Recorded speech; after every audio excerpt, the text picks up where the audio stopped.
like to call this meeting to order. Good evening. Can I get a roll call? And President Sterling, Here. Vice President Thompson, Here. Board Member McKnight, Present. Board Member McKinney, Here. Board Member Carlson, Here. Board Member Johnson, Here. Secretary Meeks, here. Terrell Yarbrough, Superintendent. Terrell Yarbrough, Superintendent. Shelley Wagner, Human Resources. Michelle Erb, Curriculum and Instruction.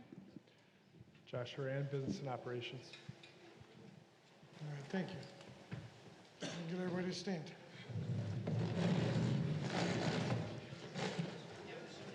Dr. Yarbrough, would you like to lead us off? To the flag of the United States of America and to the republic for which it stands, one nation, under God, indivisible, with liberty and justice for all.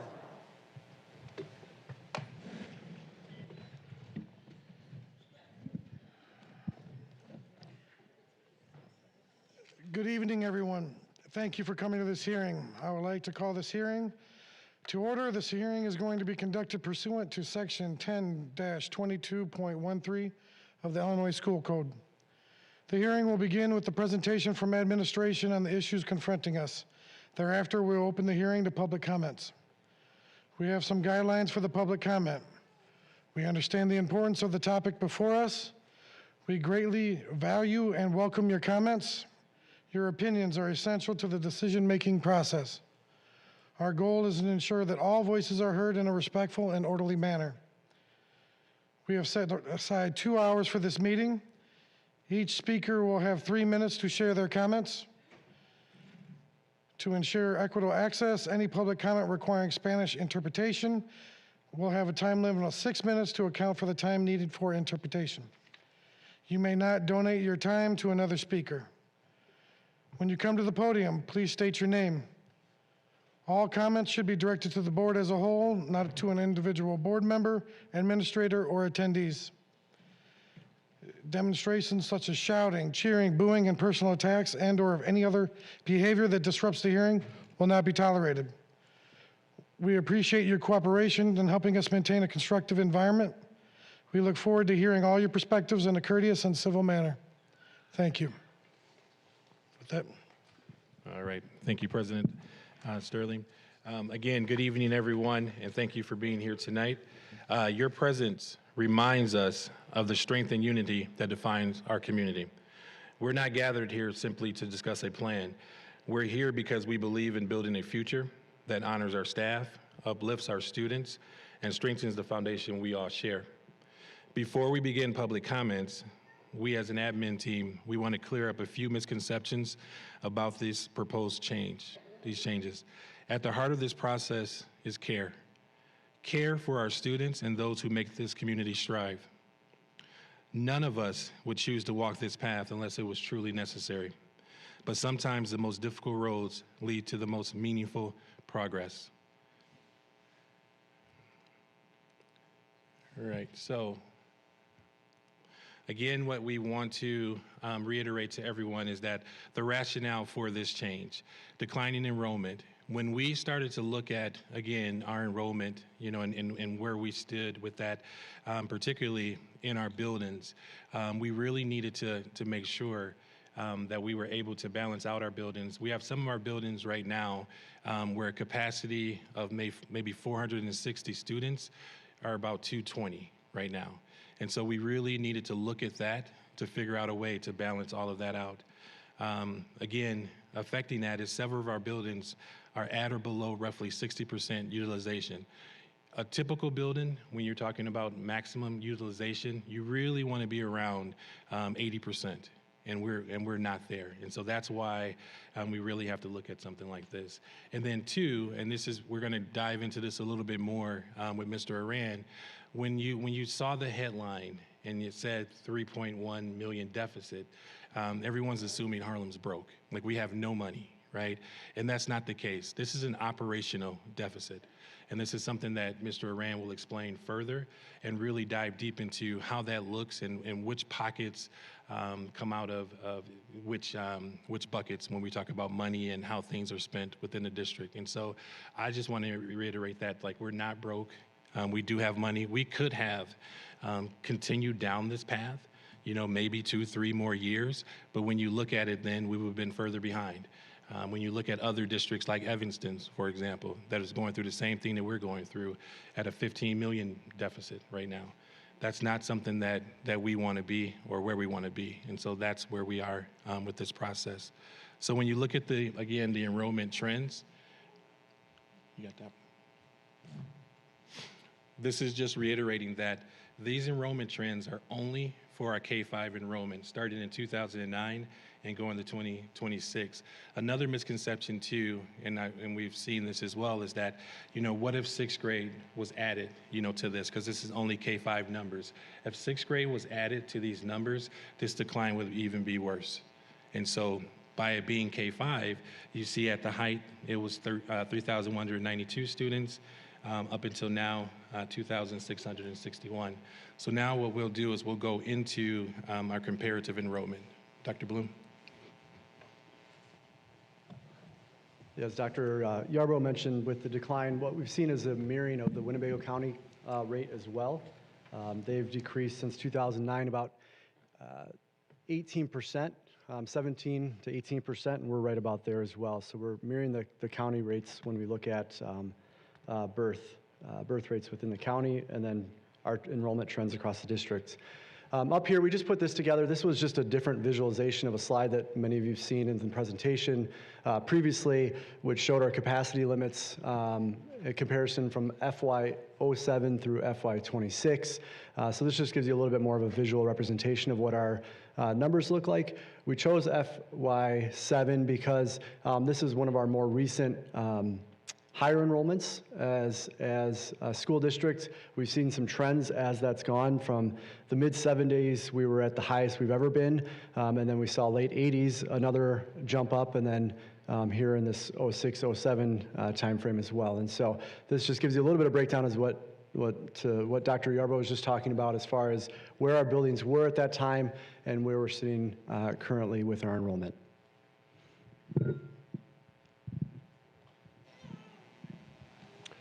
All right, good evening.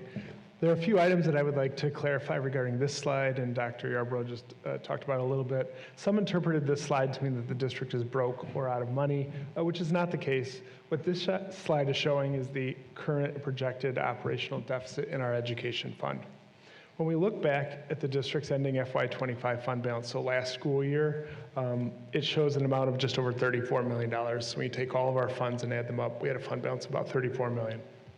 There were also some comments or concerns regarding the district's audits. So on our website, there are the district's last 6 years of audits. And our FY25 audit for last year will be presented at our upcoming Committee of the Whole meeting by our auditor, Sikich. And that audit will also be uploaded to our website once it is approved. Thank you, slide. So this shows the different kinds of funds, as Dr. Yarbrough had mentioned, and a vast majority of our expenditures are in the education fund, so that's teachers or really anything for teaching and learning. Our tort fund pays our workers' comp and liability insurance. Our operations and maintenance keeps upkeep of the buildings, utilities, repairs. Transportation is kind of self-explanatory, but all things transportation related. And then the bottom two right ones, the middle one is the capital projects fund, which funds a lot of our big one-time facility projects. And then the one on the bottom right is our life safety fund, which are life safety approved projects too. So that's where a lot of our projects are coded out of.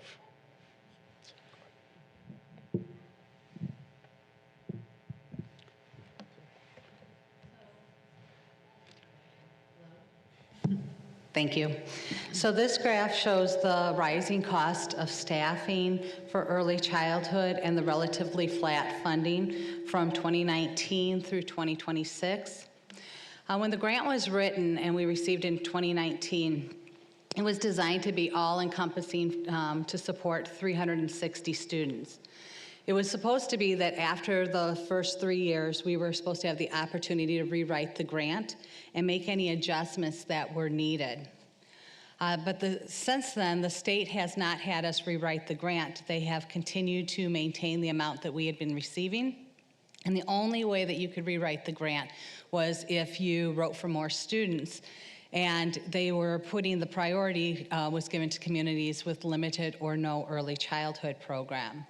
So the graph really shows that since 2019, we have received only about a 2% increase, whereas the cost of living has gone up between 25 and 30%. The Early Childhood Preschool for All grant has many different expectations, including that we can't charge families for enrollment. We cannot ask them to bring any supplies in or materials. The grant tells us what type of assessment and curriculum that we need to use, the type of license and endorsement that teachers need to have, and those are just some of the guidelines and expectations that are given within the grant. But we have a whole bunch of rules that we need to follow within it.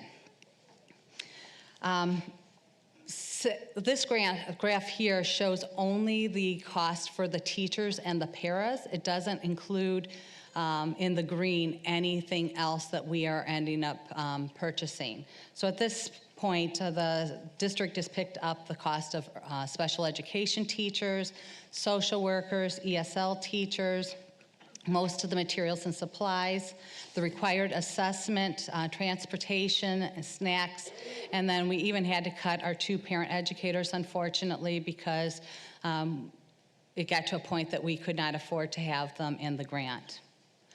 In spring of 2024, the state acknowledged the fact that early childhood programs were underfunded, and so they gave a one-time hardship grant that we ended up getting over $1 million because we were able to show that we were spending that out of the district. So even with the support that we got with the hardship, the annual allocations haven't kept up with salaries and benefits and the service requirements. Now, all of you who know me know that this, how much I care about early childhood education and the value that it has in supporting our students, closing the opportunity gaps, especially for those students who are at risk. And this breaks my heart, even thinking about having to decrease these numbers. But unfortunately, this is what our financial reality has become. For every dollar we receive, we pretty much pay out of our local funds to help support the program. So that's why, unfortunately, we can no longer sustain the 9 classes, and we need to go to 2 as the highest that we can financially support. Now, that is our floor. It's not our ceiling. If we can get additional funding, that's what we would like to do. We don't want it to be 2 classrooms. It's just where we can maintain right now. I do want to say how much I appreciate all the people who've advocated for early childhood. We've received different suggestions on ways to reallocate positions in order to fund early childhood.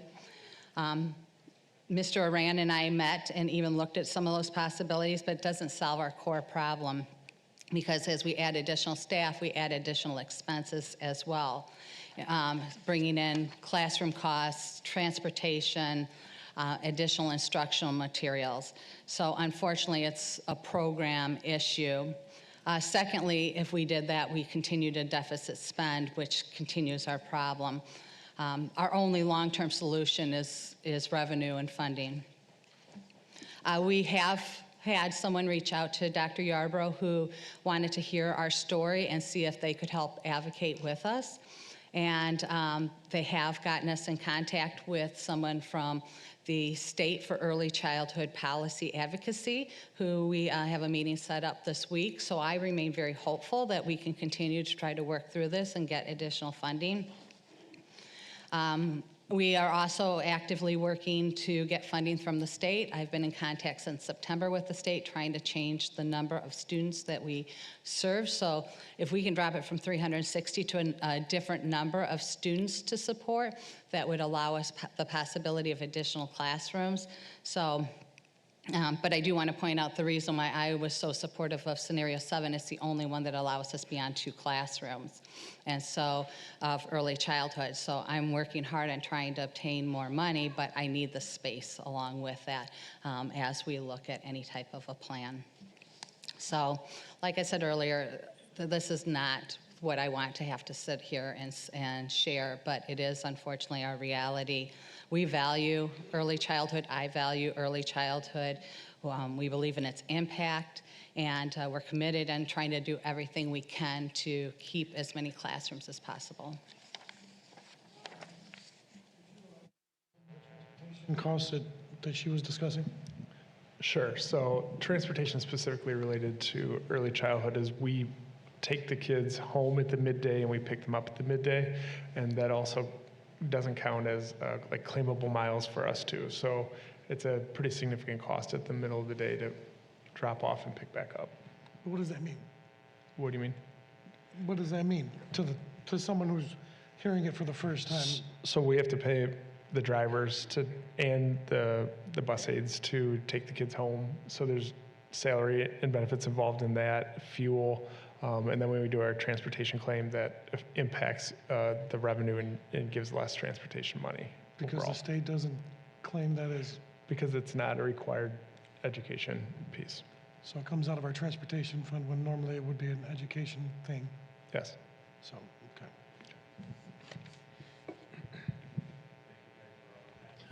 We want this to be, about you and continue to hear from you.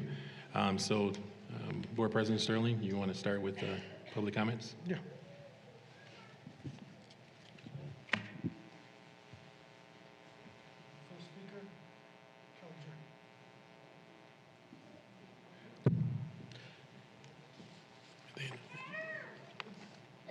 It doesn't matter. So, my question is, especially since you have this early childhood thing up here, so you had surpluses in those years, is what you're saying. Now, did you add them into the next year so your numbers look better? You know what I mean? Like all the purple should have been added in when you look like you're losing money or it pays for transportation or what? I mean, that I don't understand. And then the other thing I don't understand is on page 2 of your, I'm sorry, I'll probably take more than 3 minutes since you had 29 pages, but. You only get 3 minutes. I know. So you said the births, dropped in Harlem, but your chart shows it's Winnebago County. So those aren't, there's so many statistics in here that aren't really Harlem exclusive. And when you're trying to do 2007 to 2025, there's just no comparison. I went to school when we only went half days. I mean, somehow Harlem made it work. And there's so many things on here you should be able to make work. And why did insurance go up? If you knew you had a deficit and it was coming in 2020, why did insurance go up $6 million and salaries go up $7 million? You can't give that money out if you don't have it. And to me, the biggest problem here is salaries, and it's more the principals and stuff. I mean, you got 6 principals at the high school, 4 at the junior high. I compared it to Rockford, and there's no comparison. I mean, they have 41 schools, we have 11 schools. I mean, you're top heavy. It's not the teachers always, but still, you can't, and the insurance was $13 million in 2021. How does it get to $19 million in 2025? Because if you look back from 2021 on up, it only went up minimally, and then it jumped. So to me, it's sad to think that I couldn't figure out why all these numbers were so off. And you said that, the schools in Chicago do that. Well, they don't have a problem. I mean, they have a problem because they have a lot more students. We don't have that many students. And I don't have a problem with you closing 1 school or 2, but you still need to keep 1st through 5th together. You do neighborhood schools, kids walk, it's less busing for you guys, and there's a lot of stuff you can do with that. And there's one more thing that I want you to see. Oh, somebody said that that the principals were a state law. You had to go by state law with how many principals you have, and that's not true because I called the state. And they said the only thing they do is special ed and something to do like with preschools or something. They have no requirements for how many principals you have to have. When we went, and like I said, there was 9th and 10th from noon till 4:30 and 11th and 12th from 7 to 11:30. We had 2 principals. I mean, so there was a lot, like you said, a lot more kids there. So I think before you start cutting things or closing schools, which Olson is fine because my grandkids go there and I don't like that school, especially, I was just talking to somebody walking in, what you have to do to get those kids out of there if there's an active shooter, because there's no doors on. Thank you. And stuff. So it's something you need to look at.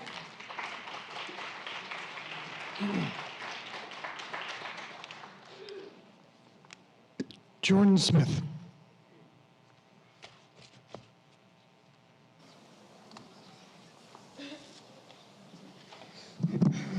Hello, I'm speaking to you today as a parent and an educator. Thank you for the opportunity to share my concerns.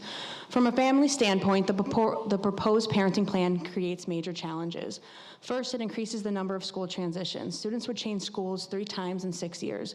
The research shows that multiple transitions in the early primary years can be detrimental to both academic and social emotional development. Just because this structure has existed in parts of the district before doesn't mean it is the best model for all families. My family moved into the Ralston boundaries intentionally. The community we've built there has been incredible and important for my children. These teachers and staff go from seeing my children at their events from infants to toddling in the hallways to teaching them in their classrooms. Because of this, they will already have a sense of familiarity when they enter Ralston. Under the proposed model, parent communities would be more fragmented. A single family could be involved in 4 to 5 schools at once. In my case, I will have next year a middle schooler, a 5th grader, a 3rd grader, a kindergartner, and possibly a preschooler if you made the cut. That means different schools for family nights, conferences, concerts, fundraisers, and meet the teacher events. For single parent households or families with working parents, this dramatically reduces the ability to stay engaged, and we all know strong parent-school connection is vital to student success.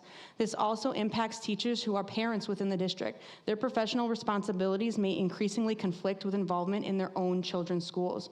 Transportation becomes more complicated as well. Family with multiple children will struggle with drop-off and pickup at several buildings, as well as possible different bus times and bus routes. For our younger students, could become longer and more difficult at a time when drivers are already scarce and behaviors are high. For teachers, this structure introduces significant emotional strain. Forced building or grade changes creates uncertainty, anxiety, and a loss of professional identity. Teachers may feel that they're starting over with new expectations, new administrators, new building cultures, and even curriculum if they're forced to change grades. This disrupts the relationships and support systems that they rely on. When teachers feel interchangeable, morale drops and retention suffers. We must ask, where will the social emotional supports be for the very people who are expected to support our children through these transitions? You cannot pour from an empty bucket. And finally, there are concerns about the early childhood services from our community child care centers in this district. These centers feed into our EC programs, and they cannot provide the same specialized supports our district currently offers. Under this plan, some children will lose access to these services entirely. Families may struggle with insurance, transportation, or time to seek outside services. The result will be increased behavioral and academic challenges at the early childhood level. These challenges will ultimately follow these children who are in our district into kindergarten and beyond. Thank you for listening and for considering the real impacts this scenario could have on our students, our teachers, and our families.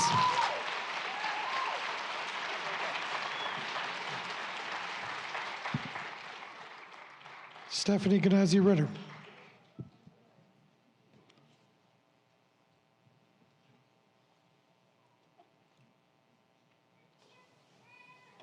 Good evening. I am speaking tonight from the perspective of a current staff member and a former parent. Sadly, it is obvious that some changes need to happen for the district to stay financially healthy, and I certainly do not envy those that need to make this decision. As hard as it is, we know that buildings will need to close. We also know there will be redistricting and that this will affect students, family, and staff. If scenario 7 is approved, the amount of staffing and redistricting changes that will need to be made could increase exponentially disrupting the lives of a larger number of students, families, and staff. Scenario 7 seems like an extreme change and one that feels as if it is a complete dismantling of what our Harlem community is. I had 2 children that attended Ralston and are proud Harlem graduates. In 2005, my husband, their father, unexpectedly passed away, 2 weeks before the start of the school year. My son was 12 and was heading to the middle school, which is a natural transition for his age. However, my daughter was 8, getting ready to start 3rd grade. If the elementary schools were set up as we're looking at with scenario 7, 2 weeks after her father passed away, she would have been going to a new building where she would know not the building, not the staff. And I can't imagine the trauma that would have occurred with that. Sorry. Trauma is one of the things that concerns me most about this plan. As a district, we have focused on trauma-based training for years. And it's about building relationships to work through that trauma, work with our students. Scenario 7 compromises the ability to do this. We work on building relationships with all of our students, but children with trauma crave and need predictability and stability. Moving buildings every 2 years negates this component. What will our PTOs and PTAs look like? As a Ralston parent, I was involved with our PTO, and now as the building secretary, I work closely with our PTO.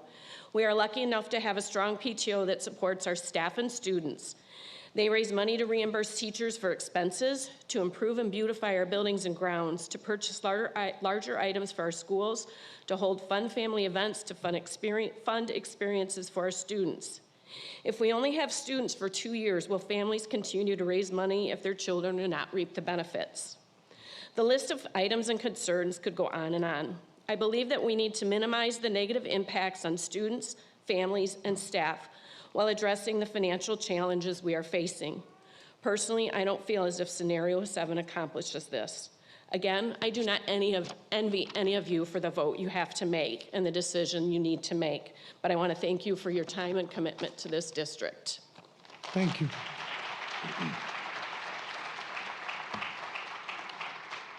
Tim Doherty.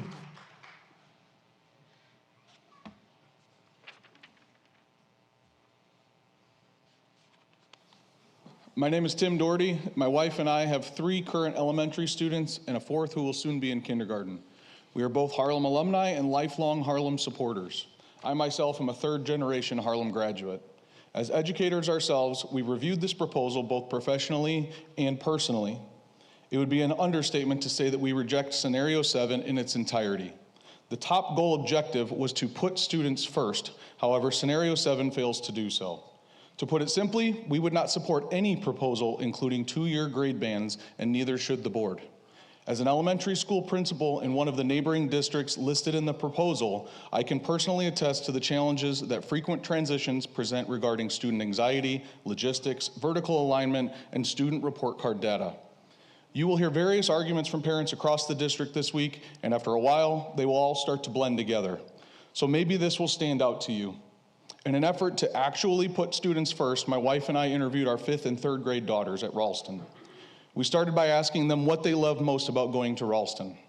They said the specials are fun and the teachers are nice. We get to see teachers that we already had around the school. We know the rules and where everything is. And Mr. Rollinson is the best principal and we get to be with him for a long time. When we asked them how things would be different if they were only in each school for 2 years, they said, I wouldn't like switching schools all the time. I wouldn't get to say hi to former teachers. I wouldn't open up as easily to teachers. And that would be too much to handle. It's just too much change. Lastly, we told them that some people were trying to make it so their younger siblings would only attend Ralston for 4th and 5th grade. Their response was, no, that can't happen. It's not fair. Kids should go to school with their siblings. I feel safer going to school with my sister because we can look out for each other. Please don't let that happen. We assured them that we were going to do everything in our power not to let that happen. What we discovered was that all the things that they loved about school would be stripped away from them under scenario 7. Board members, when you vote on this proposal, I want you to think about our 4 kids and every student in this district as real kids and not just data points. Our recommendation would be to pursue scenario 2. This provides a more balanced approach to gaining financial stability while preserving neighborhood schools for the majority. Hearing the proposal of Scenario 7 was not only shocking and disheartening for me and my wife, it was also embarrassing to think that it was even a viable option in the minds of our district administration. I want my kids to be fourth-generation Harlem graduates, but I have accepted the fact that this may not be the case if Scenario 7 is approved. Kylie and I are anxiously awaiting the upcoming board meeting and a unanimous no vote for Scenario 7. Thank you for your time.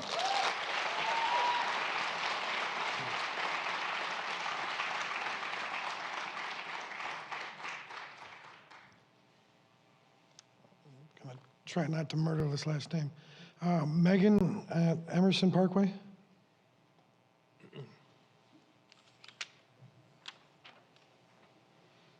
Hi guys, can you hear me okay? Thanks. I have 3 kids in the Harlem district, 1 in EC and 2 in elementary. I'm choosing to speak today because I am severely disappointed in the lack of response that I received from the board. I reached out to each one of you and I did not get a response except from Michael and Kurt. I asked you, what can we do? And more specific questions, and I did not get a response. It's disappointing. And I, as a parent, want to help in this situation, and I was given nothing. We're stakeholders in this situation. Kurt, you told me that our hands are tied, right? It's a very complex situation. That doesn't answer my questions that I didn't get answers. This district has known that changes were coming since 2018, and you've previously discussed that a school might close.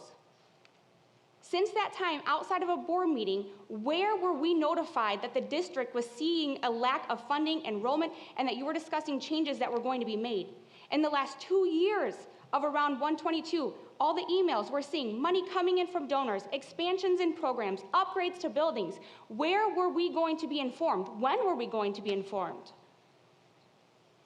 You announced this ambitious change that would be implemented in the next school year and gave us less than 30 days to absorb and to truly, fully comprehend all of this. Changes that impact how our households run, what our children's futures look like. I think it's shameful, honestly. And if Scenario 7 passes, all of us, after all of this backlash that you've received, you'll prove what some people are saying, is that you've made your decision. We're not coming first. Behind closed doors, you decided on Scenario 7, and that these public hearings are basically to save you from any legal backlash, and that the timing was intentional. Cutting early childhood is incredibly irresponsible. That's where our children learn most of our social-emotional skills, which elementary schools heavily focus on, which our district pays a lot of money for. And I'm not going to stand here and tell you all the consequences of cutting early childhood because you've announced them yourselves. You understand cutting early childhood, the impacts that it will have on our community. What I will say is that this proves to us that our kids are not at the forefront of this administration. And I have lost so much respect and faith in this district that I moved my family to in hopes of something better than what we came from. And to the parents, I say we deserve better. And these improvements, you guys made improvements to our schools and poured money into our schools, especially Olsen Park. And now you're voting to close them. And I feel like this is a lack of planning and incompetent decision-making. And this board represents the parents, our kids, us. So it is important that it's important for us parents to ensure that our voices are heard during this time. It's time that we take a stand and we don't let this happen again. We need to be informed. Thank you.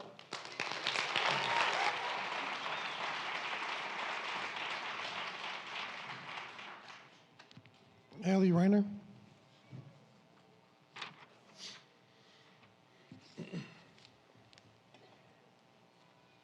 Oh, I am tall enough.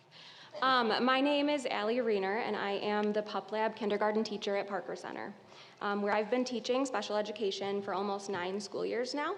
I want to start by thanking all of you for having these meetings and being willing to face such harsh criticism. I love working at Parker Center and take pride in working in the Harlem district.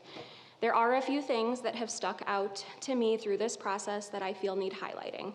1, school districts are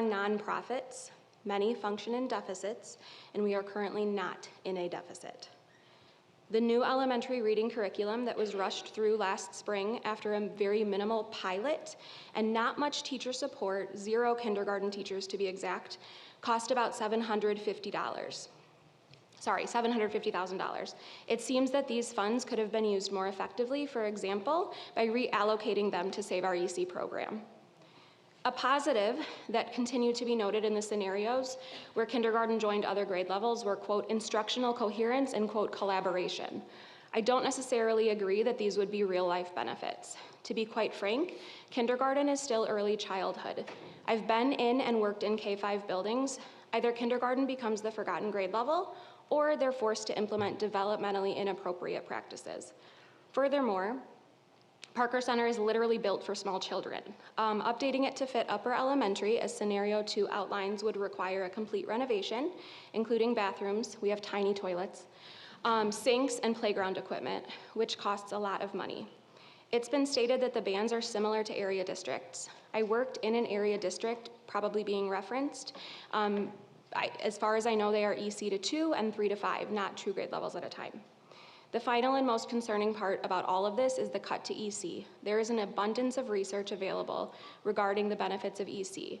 The fact that every single scenario cuts 280 spots is unacceptable to me.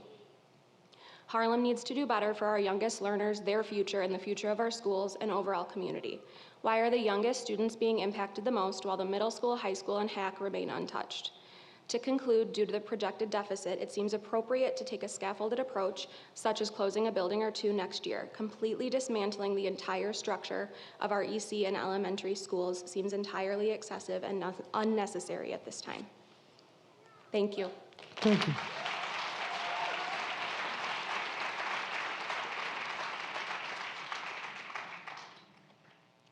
Thomas Sloggett.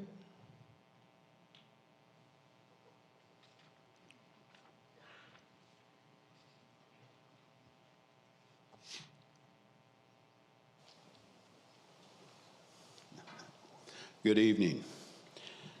I'm Mr. Sloggett. I am a graduate of Harlem, former teacher of Harlem, former administrator of Harlem, and presently a substitute teacher. This is not the first time Harlem School District has faced difficulty with low enrollment and deficit spending. Harlem's enrollment has been like a roller coaster since the 1980s. It's constantly going up and down, up and down. We have dealt with school closings before. However, this is the first time we have experienced a proposal that would end our neighborhood school concept. This east-west proposal would have a negative outcome to the educational achievement, especially to those at the elementary students who would normally walk to school. It is questionable if it's in the best interest of the students, especially K and first grade, to be bused to 3 different schools, elementary schools, instead of attending their neighborhood school. Parents with more than 1 elementary child may find it challenging to attend PTA meetings, school events, and parent conferences. It is unfortunate that 2 elementary schools are to be closed. It should be noted, though, it's also difficult for the administration to create new boundary lines for home schools. But Harlem administration has met that challenge before in the past. For example, I remember students living on Harvest Trail attending Loves Park Elementary School. Now, if you don't know where Harvest Trail is, if you take Riverside like you're going to Costco, you get to the mobile station with the lights, you take a left up, and that neighborhood is Harvest Trail. And so for a student to travel to Loves Park, they have to go down Riverside, cross Alpine, cross Forest Hills, cross North 2nd Street to get to Loves Park Elementary Schools.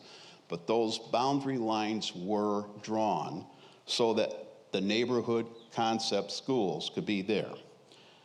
It is questionable that the East-West concept will improve academic performance or district test results due in part to the challenges in the buildings and busing required in this proposal.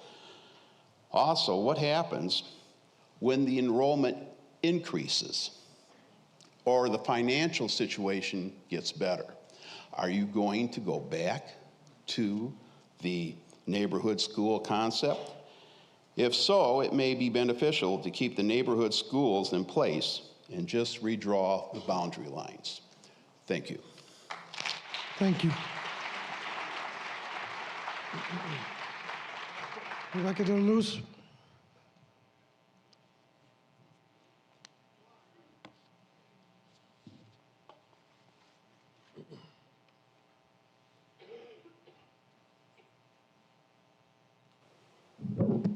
Okay, scenario 7, one of the most drastic and disruptive proposals this district has ever put forward. Many of us now understand why the 6th grade was moved so quickly and the decision about closing schools was delayed until after elections. These actions feel connected, like steps in a long-term plan that ultimately places several of our elementary schools at risk for closure. What will become of the buildings that you are the buildings that you are cutting? They will still need to be maintained, heated, cooled. What is your plan with these buildings? And I have to be honest, the proposal for scenario 7 is a slap in the face for every staff member, student, every parent, every community member in this district. It sends a message to our schools, our relationships, and our community roots are somehow replaceable, and they're not. All of this is happening while, sorry, I got off there. Also, if we're going to be justifying closures, we need to be honest about the problems already created. Students at the middle school are being taught in outdoor classrooms with no bathrooms and insufficient heating. Loves Park had fire this year and 8 classes that don't have doors as well. Yet we talk about Olson Park as unsafe. So is this a safety issue or a money issue? These contradictions only deepen mistrust and confusion. We have ALICE drills in place at Olson Park that we get our kids out in less than 3 minutes. And we coordinate that with the police, and it is all taken care of, and they always give us recognition on how fast we can do that.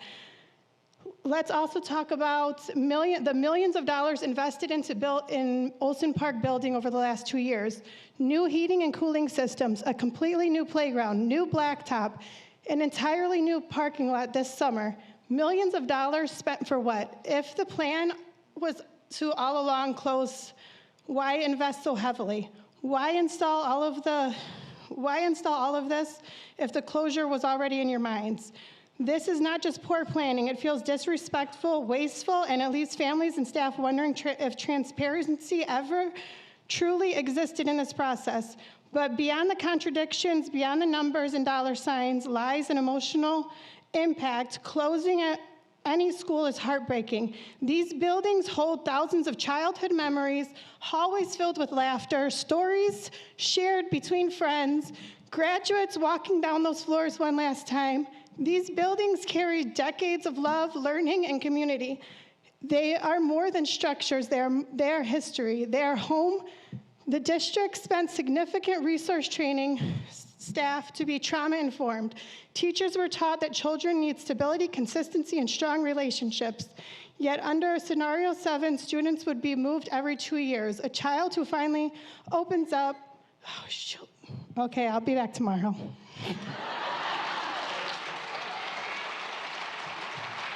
Thank you.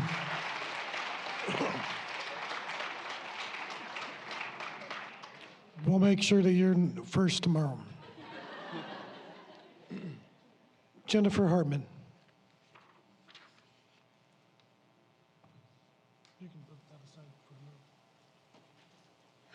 I'm going to try to read this because I'm a little emotional about the whole thing. So, good evening. My name is Jennifer Hartman, and I'm a parent at Olson Park and an active member of our PTA. I'm here to speak against Proposal 7.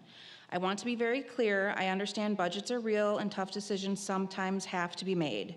I'm not ignoring the financial challenges the district is facing, but the way Proposal 7 solves these challenges asks our youngest students in our neighborhood schools to carry a burden that I believe is too heavy and frankly unfair. Under this plan, children as young as 4 and 5 will be uprooted every 2 years, new school, new building, new staff, new routine, over and over again from pre-K through 5th grade. We talk about all the time about the importance of social emotional learning, the safety and stability. How do you reconcile that with repeatedly pulling kids away from places and people where they feel secure? Our children are not just numbers in an enrollment chart. They form deep attachments to their teachers, their support staff, their principals, and even to the physical spaces of their school. That sense of, this is my school, these are my people, that's what makes them feel brave enough to learn, to try, and to belong. Constantly shuffling them from building to building risks creating a generation of students who never truly feel rooted anywhere in this district. This plan also hits working families and vulnerable students the hardest. Every transition means new bus routes, new drop-offs, pickup routines, add new after-school care challenges. For students with anxieties, IEP, sensory needs, or trauma histories, change is not just an adjustment, it can be a real setback. The message we send when we treat stability as flexible and expendable is that our comfort and emotional safety are secondary to spreadsheets. My family bought our home with the understanding that our kids would go to Olson Park. We chose this community because of the school. Olson is not just a building, it's a hub of relationships, memories, and support. The staff here have shown up for kids in ways that will never appear line by line in a financial report, but will absolutely shape who they will grow up to be.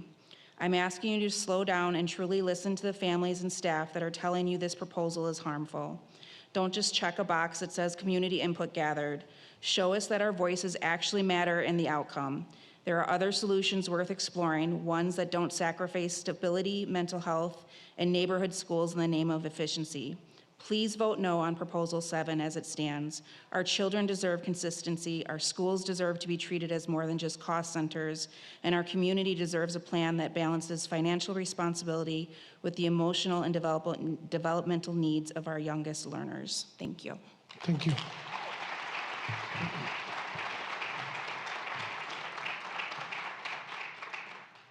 Olivia Carsons.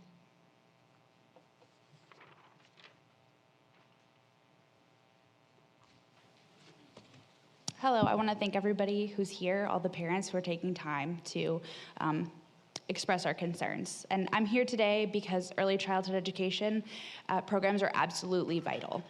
I could discuss the transformational experience my son has had at Parker Center. I know I do that often to anybody who will listen. But this is actually about our community as a whole, and this is about what Harlem actually values as a district. Early childhood isn't just glorified babysitters or daycare. These are educators who are certified and trained, and they're laying the foundation for education for our children. Early childhood plays a vital role in kindergarten readiness, and multiple studies have shown that kids that enter kindergarten not ready or only partially prepared do not catch up to their peers who enter kindergarten ready. Every single one of this admin's proposal cuts capacity to 80 seats, and by doing so, for all intents and purposes, it eliminates early childhood for kids in this district without IEPs. It also strips students with IEPs of an inclusive classroom. Families have moved to Harlem for their early childhood program. We are setting kids in our district up to be behind before they've even set foot in the door. If the idea is that we just simply cannot afford early childhood, unfortunately, I don't think we can afford not to invest in early childhood. These cuts are penny wise and pound foolish.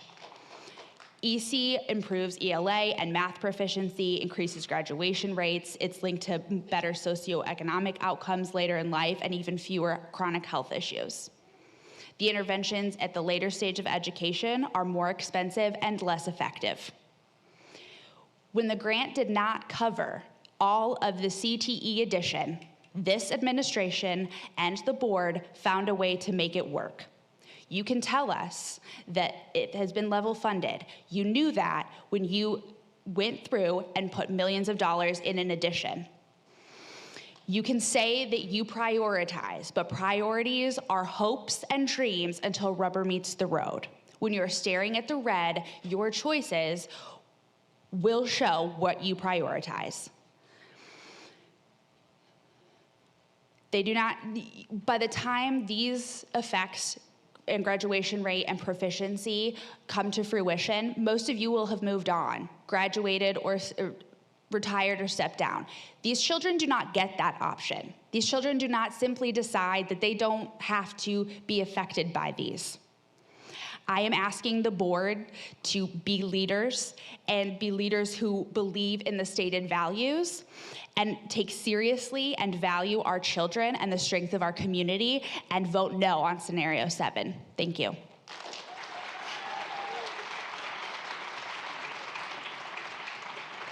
Thank you. Aaron Schutt.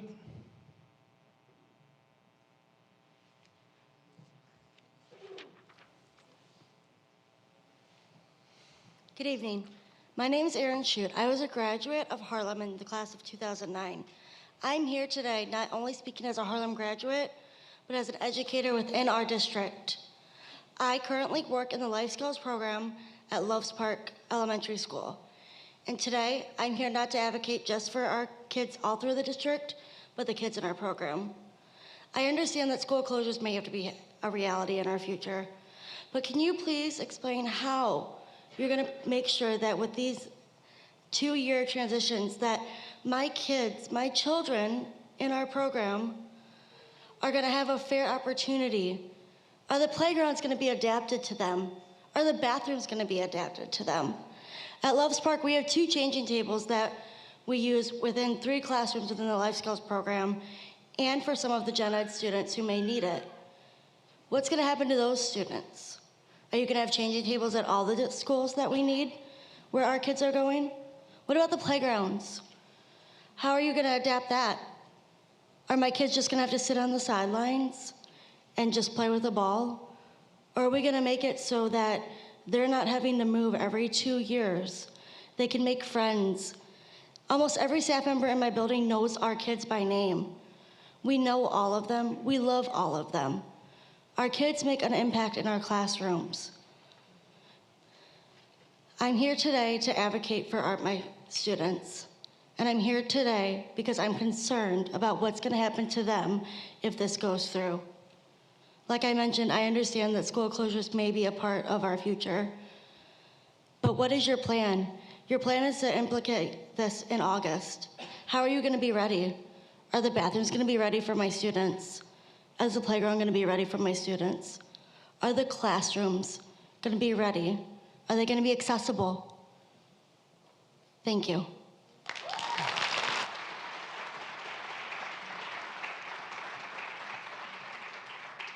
Amy Chadwick.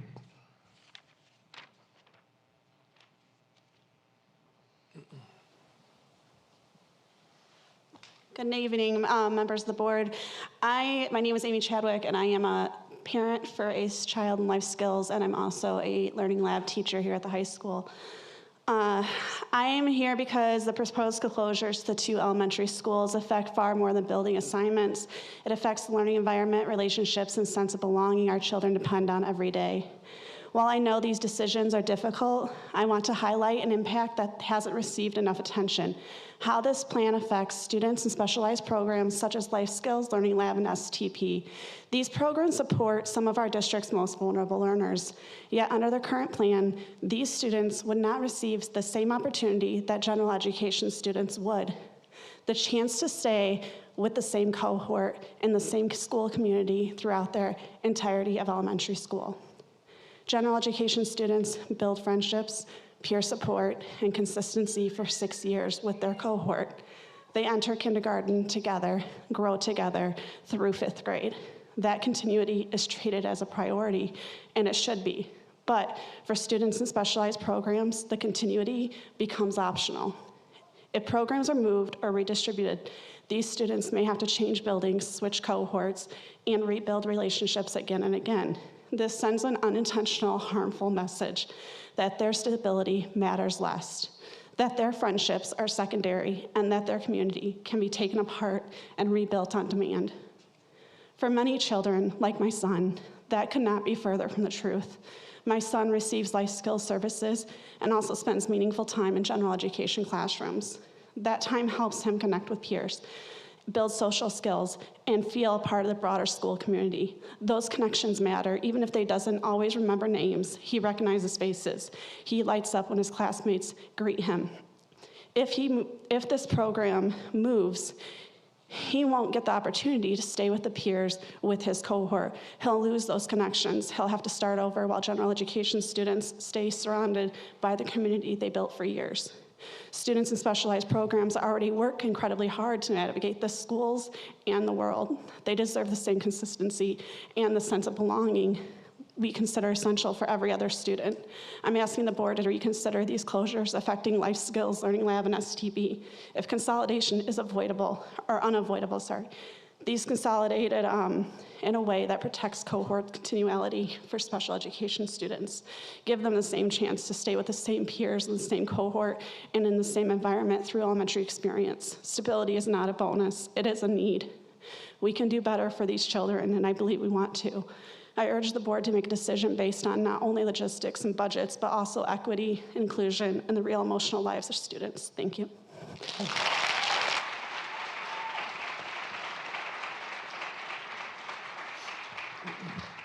Thank you. Ashley Bragg.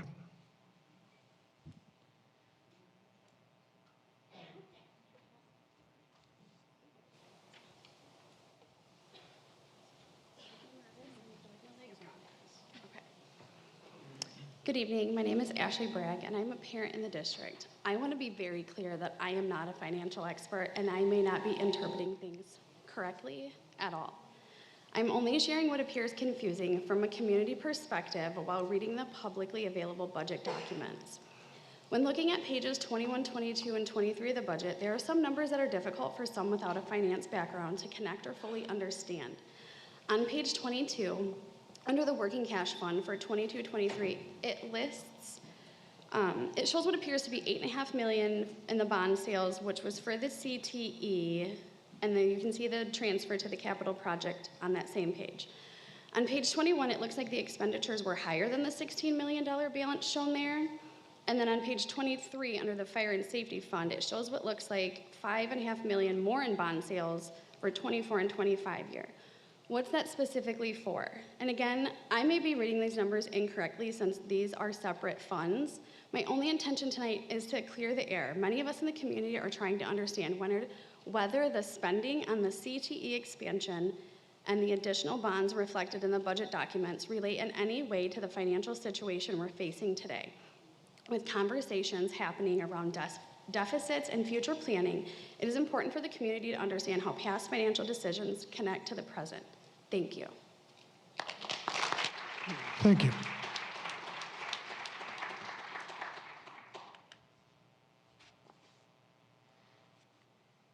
Patty Reed.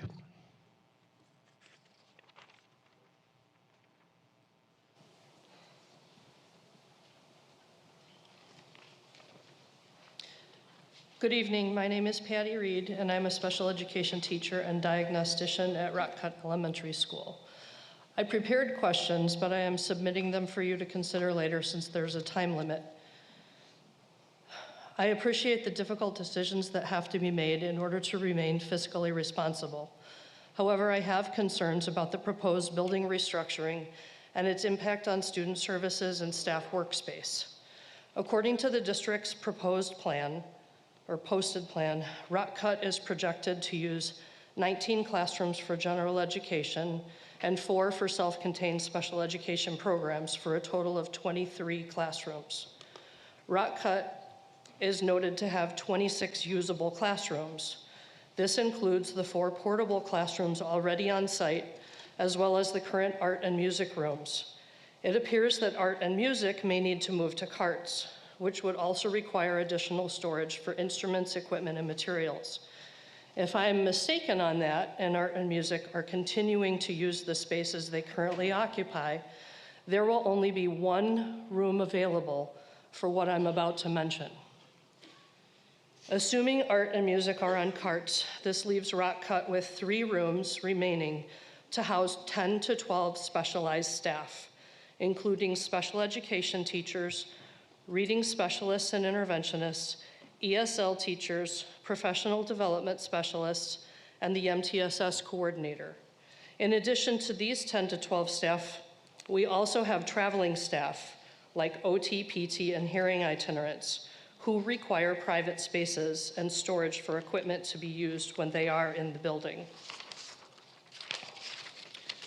This arrangement raises concerns about small group instruction, privacy for students, and access to materials and intervention tools, As the building diagnostician, I also administer assessments that require quiet, controlled environments. Sharing limited spaces makes it extremely difficult to meet these needs. Additionally, Rock Cut currently has a motor room used for sensory and movement breaks and occupational therapy. The STP program, some of which will be relocating to Rock Cut, also relies on motor sensory space. With limited space next year, it is unlikely that students will have access to appropriate motor or sensory areas. I understand the district's financial challenges, but I urge the board to consider the operational realities of this plan. Without adequate space, we risk compromising legally required services, small group instruction, and the ability to meet students' specialized needs. I ask that the board ensure that all staff and programs at Rock Cut have appropriate usable spaces so we can continue to deliver high-quality instruction and services. Thank you for your time and careful consideration.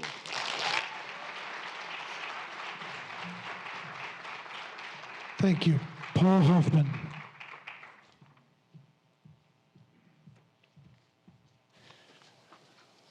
Good evening. My name is Paul Hoffman, and as many would know, I was a former candidate for the school board, and I can appreciate the decisions that you face, the challenges.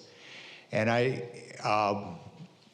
as some of the comments have been made, we foresaw this great difficulty with the financial situation, and it was one of the key points that was in front of the board: declining enrollment and maintenance of buildings and a lot of expenses.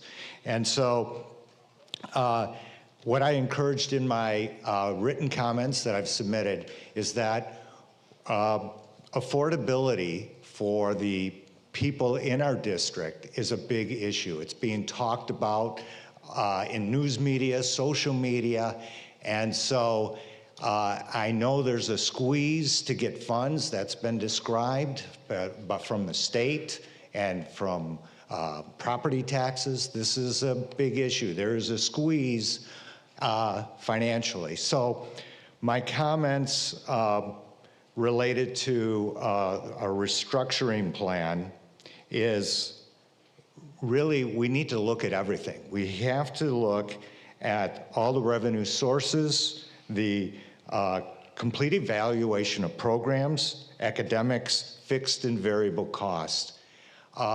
When we look at it piecemeal, and not everything is revealed as been described by one speaker, we need more openness and transparency. And so as former candidates representing by the Strong Schools Alliance, we would be happy to participate in this type of restructuring plan to evaluate and to bring in other community members, and that we can consider how can we improve academics and reduce cost. The other thing that I think has been a big topic tonight has been early childhood. And the key focus of this program, I believe, is to increase reading skills. And the reading statistics are pretty poor when you look at just the statistics. And so it's important to, as part of not only worrying about the funding issue with early childhood, what can we do better to improve reading skills? And this is something that multiple schools wrestle with, but really needs to be evaluated. Thank you. Thank you.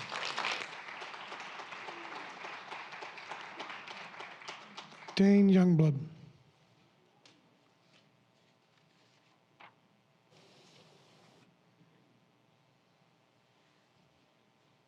Good evening. My name is Dane Youngblood. I am a community member, a parent, Harlem alum. I also worked in public education for about 2 decades, so just to give you a little context where I'm coming from.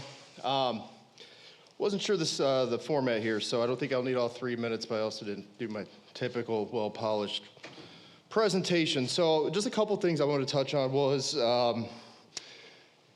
Scenario 1 seems like the solution. Like to me, like reducing the schools and redoing boundaries to fit utilization is a pretty standard thing for school districts to do. I don't find that super controversial personally. Can't speak for everybody else, but I don't know why scenario 7 is the one that was chosen over 1. To me, it kind of feels like, you know, this enrollment problem's been a long time coming, but this feels kind of like a knee-jerk solution to something that's been coming a long way, and we're like couching this really drastic change in like the whole concept of grade school education into a boundary thing, which are, I don't understand why we're changing neighborhood schools, I guess. I wish we understood that a little bit better. I think that also somebody else touched on 6th grade. My son is currently at the middle school. They still have modular units there. I think they're probably the ones that were there in '96 when I went there, unless, I mean, they look that old, but I don't know for sure. So again, just a little more clarity on why we bumped up a grade to a building that has modular units. Would we have this much utilization in the buildings they were currently in? I think one of the things that I was really hoping we would touch on is how the staff will be riffed. Is it going to be specifically just the people in those buildings, or is there going to be like a district-wide effort to make sure we retain the best educators overall, district-wide? If we just don't, you know, X number of people from these 2 buildings are gone, it doesn't seem like the best way to you know, maintain the best staff. One thing I noticed, there was a lot of focus on like CPPRT, evidence-based funding, things like that. A lot of that is a lot more out of our control than the just standard property tax base. I did double check on my way here just to make sure my numbers are pretty accurate. I think that in my neighborhood, the property values have roughly doubled almost in the last 10 years since I've lived there. And my assessed value has gone up 45%. So I guess, and I did send you guys an email, I never heard back, but on some more data for how that should be more sustainable, more controllable funding stream has gone over the last 10 years. I know there's been a push in the other governments to basically leave that money on the table, and I just hope that wasn't the case here, because Wrigley's day was always coming. The last thing, this is somewhat unrelated, but I learned about eliminating ALP through this process. I was wondering if you guys can give a little more background on that. I went to that program, my son went to that program. It's one that, if it goes away, like a lot of people, there are other options, private schools, and typically you wouldn't want to see people leave the district for other schools that way. So thank you for your time. Thank you.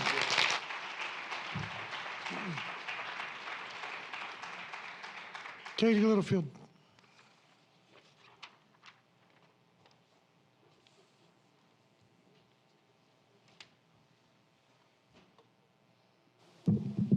Good evening. My name's Katie Littlefield. I'm a taxpayer, and I also was a former candidate for the school board. And so I just wanted to talk tonight. You brought up in the beginning, if the deficit means, as you state, that the district isn't broke. I'm wondering why it was mentioned and tied to the closure of 2 schools, that the 2 were put together if it isn't. And I think it's interesting that the news is here. Closure of schools is hard for sure, and a $3.1 million deficit makes big news. I was getting a lot of text messages when the news came out, so I was thinking, I think all of us think $3.1 million deficit is a really big deal. So I think that's sort of disingenuous to start that out to saying, well, we're not really broke at all. So let's just speak plainly about how we got here. Our district obviously is facing the deficit, and a deficit means you don't have that money. And it can be from, enrollment has gone down, but it's also because of mismanagement by a lot of the people that sit up here, the superintendent, the assistant superintendent of business and operations, and members of this board who allowed it to happen. For years, the district has relied on CPPRT, as the gentleman just said, which is a volatile and unpredictable revenue source to fund teacher salaries, one of the most consistent, reoccurring expenses the district has. And any responsible financial leader knows you never fund permanent staff compensation with temporary or unstable revenue. And yet that's exactly what's been done. So the result becomes a manufactured crisis that was foreseeable and avoidable. So now the proposed solution is to close 2 or 3 schools, placing hardship on the families that we've heard today, disrupting children, early education, destabilizing neighborhoods. So let's be very clear. Even if you close these schools, it doesn't come close to addressing the real financial picture, especially when we are staring at $120 million in infrastructure needs over the next decade. And let's also be honest about these community events. They're designed to make people feel heard without actually changing how any of you operate the budget. Maybe I'm wrong. I would like to stand corrected there. And unfortunately, when the closures do not solve the budget crisis, the same people responsible for this mess will turn around and say to us, the taxpayers, we have no choice but to raise your taxes. They will point to the shortfall that they have created, that you have created, and use it as justification for a referendum, which means raising our property taxes, and to think that we won't get any better education, we won't get better facilities, it's just nothing but a check. But here, so, and is... Thank you. Yes, you're welcome, thank you.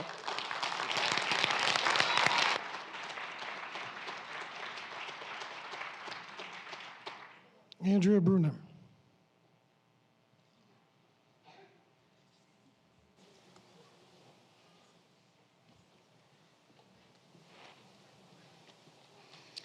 Hello, my name is Andrea Bruner, and I have 3 sons who are special needs, and my youngest would be starting next year in the EC. I will have a 1st grader and then a 5th grader. I have not seen yet any mention of start and end times. What is that going to look like for a parent like myself with 3 kids at 3 different schools? I'm fortunate enough to have the opportunity to drive my children because I refuse busing, with that being a common bullying setting. However, that means that I will be driving 3 kids to 3 different schools. How does tardiness come into play? Because I'm bound to be dropping one off late regularly. I've heard others mention it already, but I truly believe that siblings should be kept together. My oldest is verbal, but my younger 2 are nonverbal. Before this proposal was sent to us, I spent the year knowing the next year that my older 2 would finally get the chance to be together, which makes me as a parent feel more secure. I've also gotten to know all of Parker Center and Windsor's special education staff, so I know that my children were in good hands with their amazing staff and teachers and paras, etc. Now with switching schools every 2 years, I'm constantly going to be getting to know staff. 2 years is not enough time to build trust for my children and myself. 2 years is also not enough time for staff to get to know my children's quirks and triggers, which how it is currently, the staff knows to look out for my elopers. They know when my oldest is starting to get unregulated and know exactly the signs to look for and can offer him options before a full-blown meltdown. New staff so frequently, I truly feel my children are going to get lost. Wait, I think I messed up. Nope. New staff so frequently, I truly feel my children are going to get lost in the system until they get shoved to the middle school. We have all been concerned with the money being spent for things that were not needed. The extension to Harlem, which I want to say, I took welding in Harlem in 2010, and probably the 2000, whatever the years. But the extension to Harlem to add that welding building and other extracurriculars and the softball diamond, I just didn't see the point that we needed to add $15 million to an addition when there was currently nothing wrong with the building that was being used. You could have even just taken $2 million and upgraded the building, which this building that I'm speaking of was the one that was attached to the bus depot. I know we're seeing, where are we at? I know if we knew that we were seeing a decline in enrollment, why are we spending $15 million plus when we could have used some of that $15 million for another 4 years to figure out new solutions or other grants to being offered?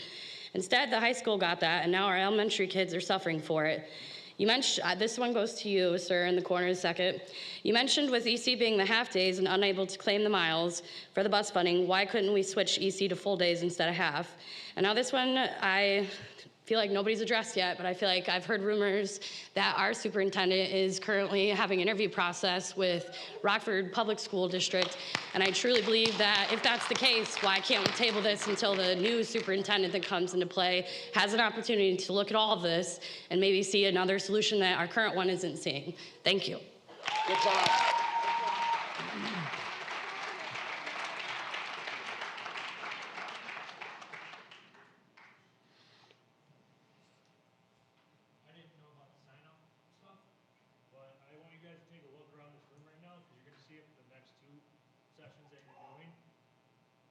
Think enrollment's going down right now, go through with this scenario and see how far it drops.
for the people in the school. It's a funnel system, right? The high school gets the money, then the middle school, and then us.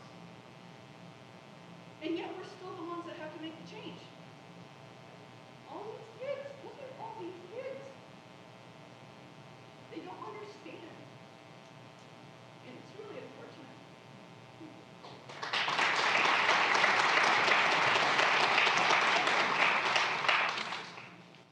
My son is autistic. I moved here from Schaumburg for early childhood because of the house fire. And he's been to Maple, Windsor, and now he's gonna have to go to Rock Cut. In 3 years, he's not getting support at his school. And if every time, you guys are gonna take out early childhood, what does that do for kids that are high functioning, low functioning? What is that gonna look like every 2 years if you change schools? That's not giving a good structure for those kiddos, you know? I'm just curious how are you gonna do that? Windsor is set up for the STP program. I couldn't go to McChesney, Olson's right in front of my house. We can't go to Olson because of that program. So I'm just curious, what is that gonna mean for these kids that are special? Every 2 years, but if I have a child that's now going without a sibling because they're gonna have to go every 2 years, we really need to think about our special kids as well. Having limited bus access because now they're having to transport 15 to 20 minutes away to different schools. That's a long day. My son is also dropped off to ABA after school. So he's from school from 8 a.m. to 6 p.m. What is that gonna look like for those kids that need to go to therapy? So please, we beg of you, it's not a change. Thank you.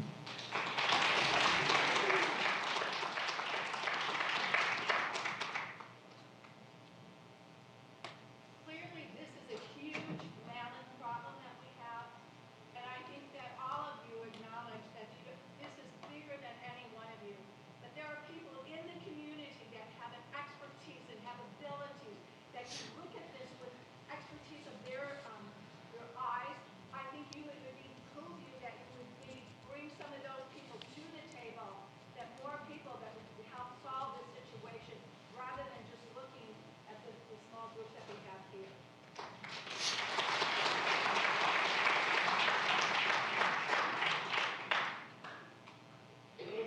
You know, it's funny, like 3 million is what we're in deficit. There are between multiple people at this table right now, over $500,000 a year in salaries they get.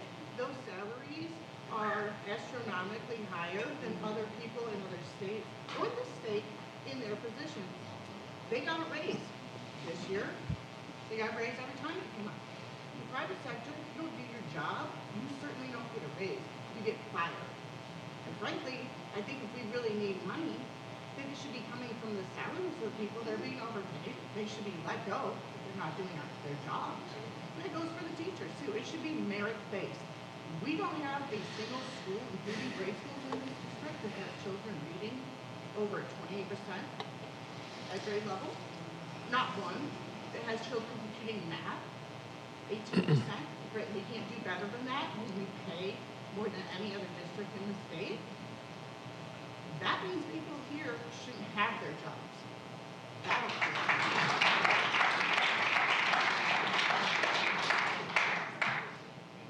If we're talking about early education and the busing, how about the fact that I would now have 3 children at one bus stop getting bused to 3 different schools? How does that save money?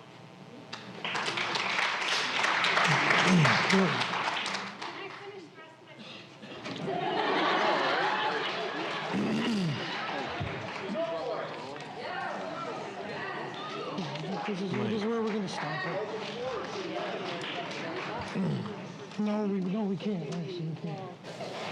Good job. All right, since no one's following the rules, I'm gonna come back up here.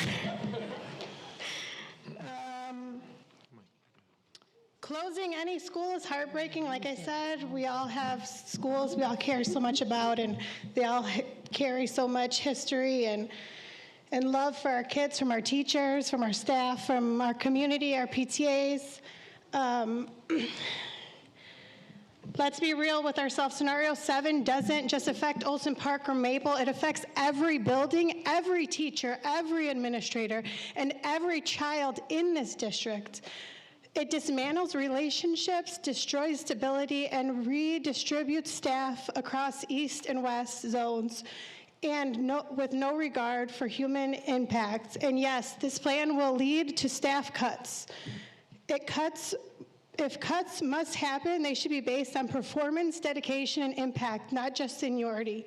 Some of our most passionate teachers are newer, and they deserve fairness, and they have new, fresh ideas for our kids and new love to give to them. We watched the 6th grade move happen almost with no notice. Now we are being asked to accept closures and total restructuring of our district. And I wanted to remind each of you as board members and people making these decisions that this will defy your legacy here at Harlem. This is going to define for each one of you. And I know we have new members here. Please, please vote against this. This is your chance to stand up for the community that voted for you. I voted for each and every one of you that are up there. I voted for you. Please take that in consideration. And I also urge you that if you are going to close any school, that you go up there yourself and tell those kids. You go up there and yourself tell those kids what you're doing and why you're doing it. So I know many of us would like to ask if you will be closing schools. If you look into it yourself and look into yourself as assistant superintendents and see how many you can afford to be cut in considering the decline in enrollment. How many of you are willing to take your jobs? How many of you can be cut from the top and not the bottom for our children, since the decline is so steep? How many of you are expendable as our children are in our schools? Even on your podcast, Talk 122 emphasized in 2022, Dr. Yarberg with Mr. Valentine, you talked about how student transitions every 2 years. You said the goal you said should be reducing transitions, not multiplying them. Yet scenario 7 does exactly the opposite of what you were saying in that podcast. At a time that our nation is deeply divided, I always believed Harlem District 122 was different, that here, no matter our political differences, we remained one community. But this plan has fractured that unity. It pits neighborhood schools against each other and neighbors against neighbors, schools against schools, families against family. This is not how a community should be led. So tonight I ask you to look beyond spreadsheets and projections, look at the people you serve, look at the communities that built these schools. Look at the children whose voices you are responsible for protecting. Choose a plan that strengthens us. Choose a plan that honors our investments, our history, and our relationships. Choose a plan that keeps us together, not one that divides us beyond repair. And our slogan at Harlem is, "We are Harlem." But I want to ask right now today, are we Harlem? Is this Harlem? Because that's not what I signed up for. That's not why I bought my house in this district. And art and music on carts is just unacceptable. Sorry. That's the end of my spiel. Thank you, guys. I know you're in a hard position.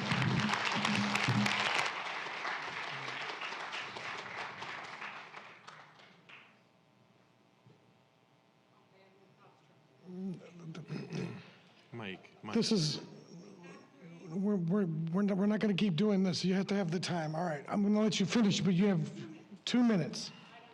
Thank you.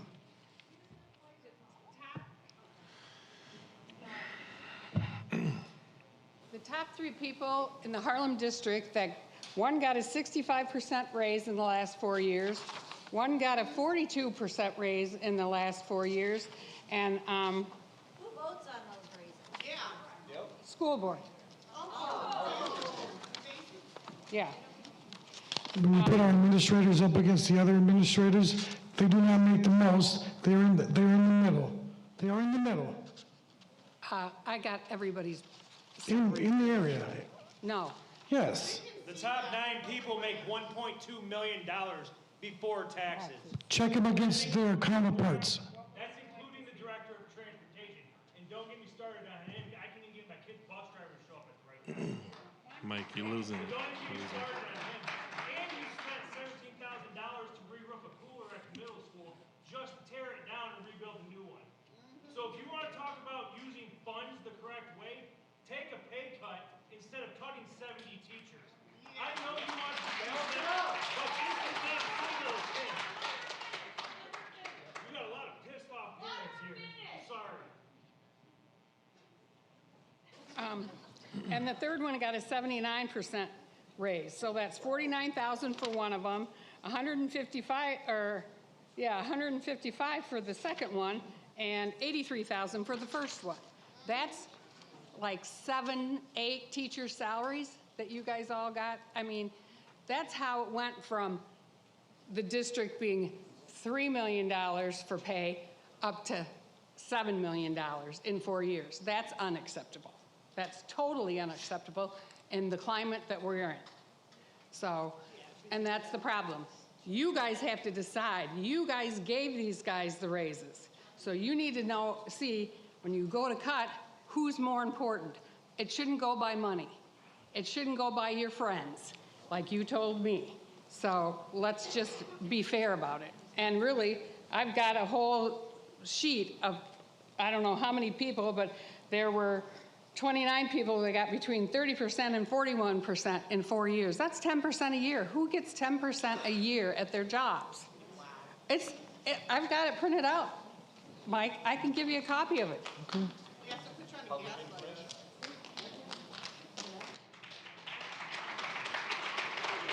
Thank you.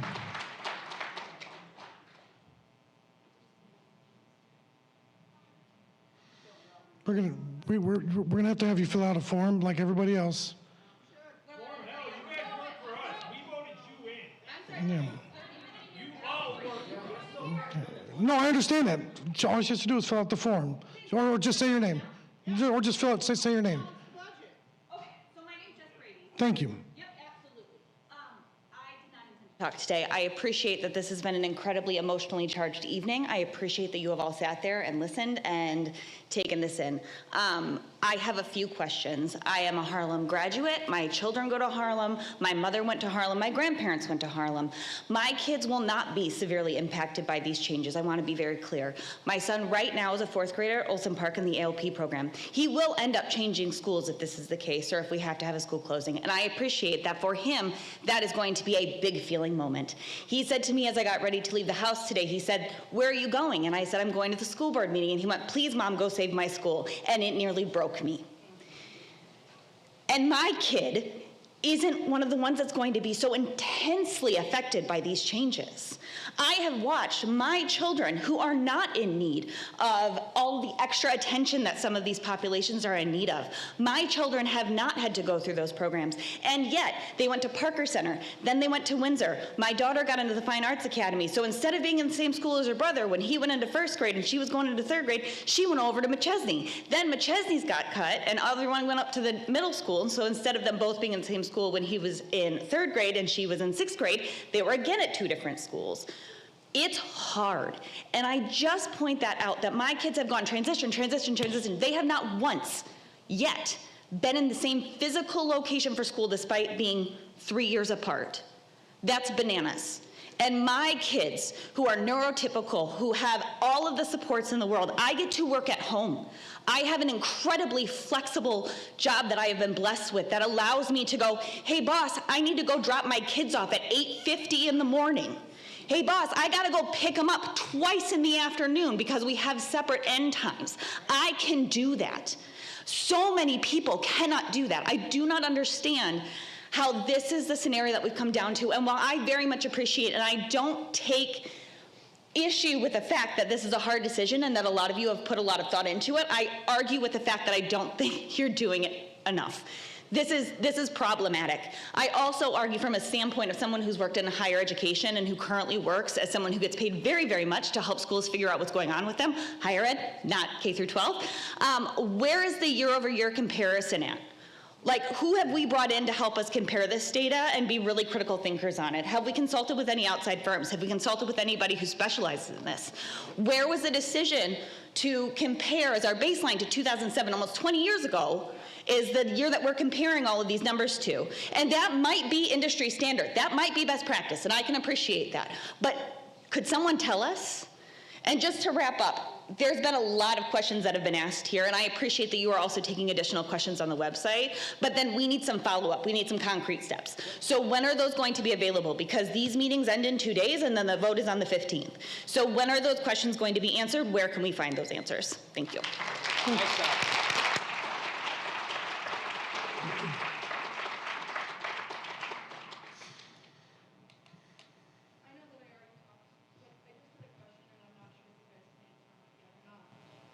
But if this is something that's gonna happen, and we don't really have a choice, what made everyone think to do East and West and not North and South?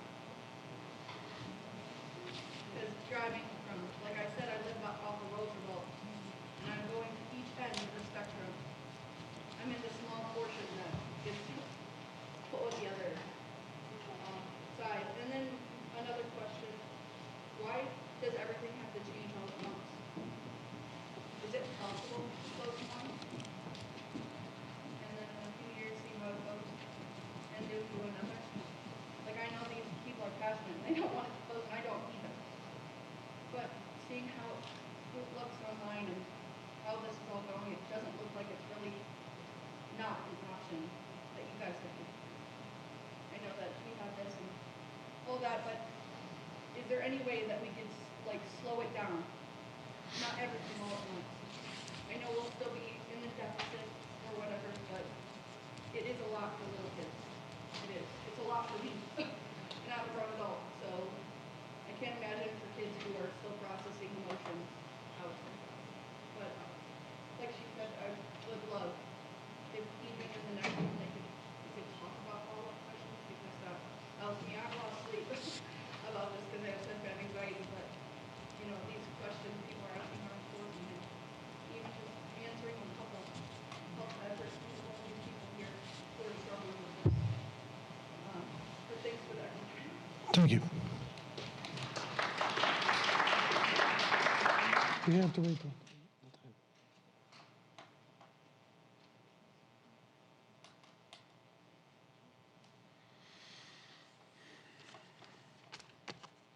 Are there any more comments? Are there any more questions? Can you state your name, please? Julie Betters. Thank you. I have a daughter.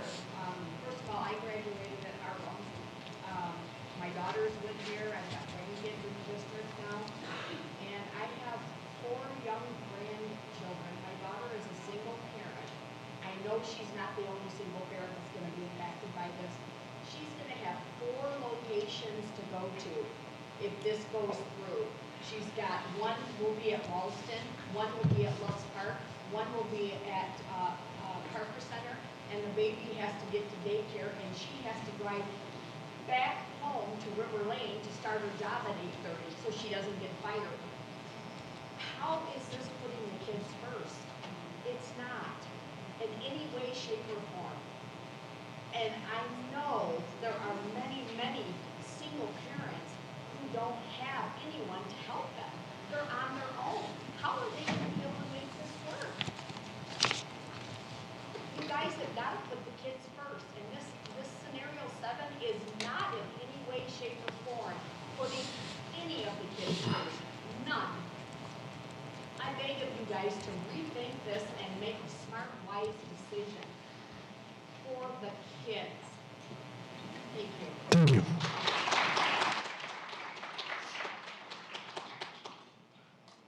My name is Mario McGuire, I'm alumni, also a taxpayer. One of the questions that I have that I keep going on with in my head is, you guys knew that enrollments were down. Why weren't things being acted on early?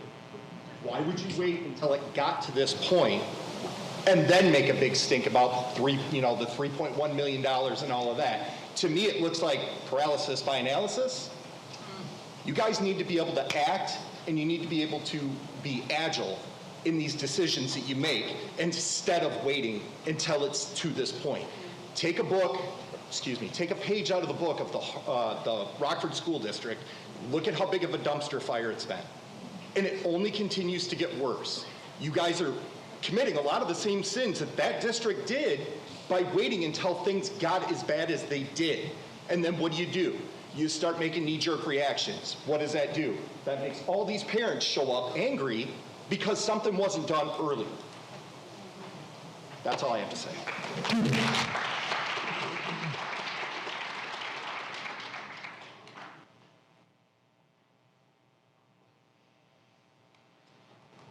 Just state your name.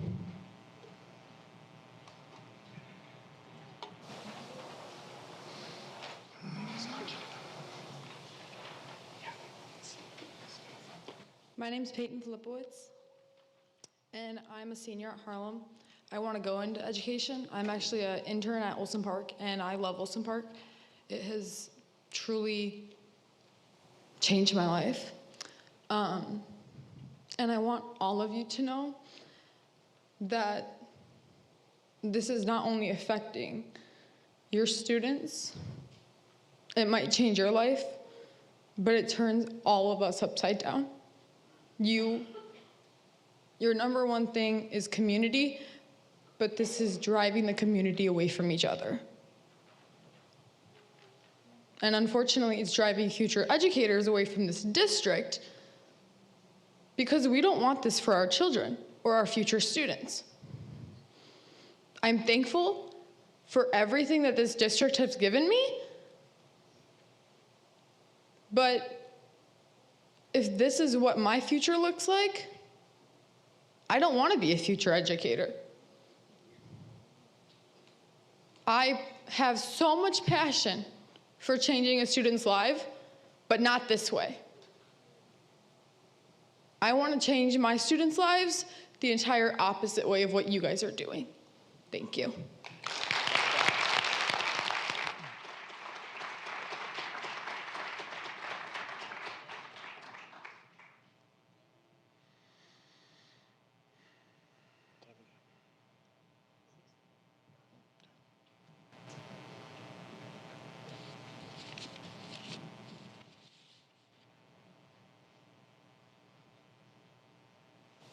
Hello, good afternoon, Mike Shavy.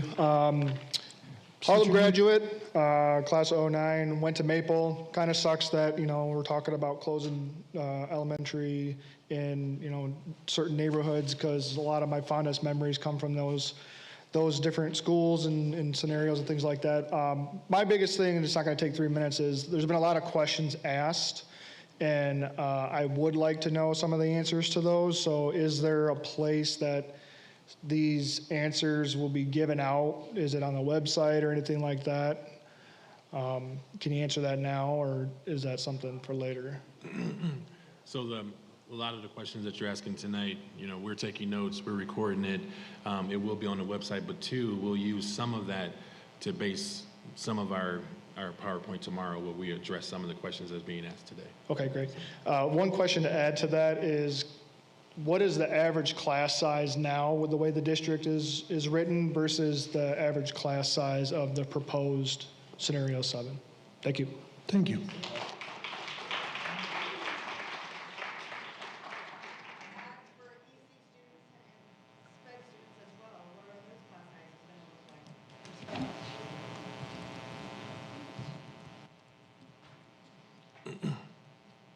Jordan Smith again. Hi, how's it going?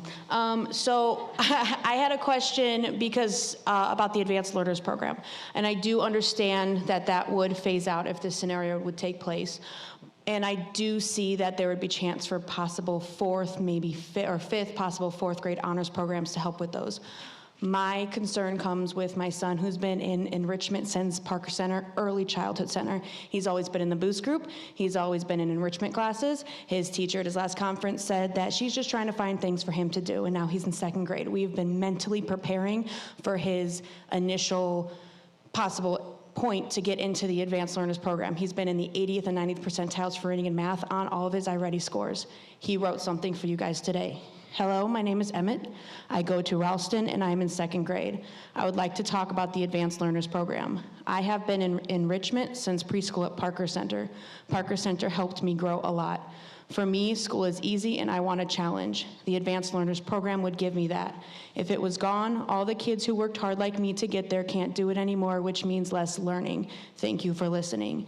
Now, with that being said, he's in 2nd grade now, which means in 3rd grade, that's where he would go. Would the would the enrichment go down into 2nd and 3rd grade? Would there be classes that have to do with that, not just, and I know you're trying to give more opportunities, but I need more information about my son's enrichment, not just 30-minute MTSS time, which he does, and he does it well. He needs more, and he's always needed more. And so we've been hoping for ALP, but it being phased out concerns me. So if you guys could give us answers regarding on those for all grade levels, not just the 4th and 5th, that would be great.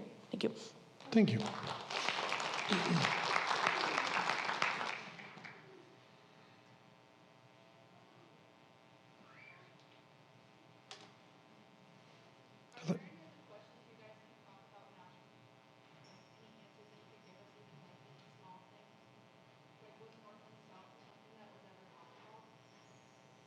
I know when they explained that to the board, North and South would deepen the disparities between economics. So that's one reason why it was split East and West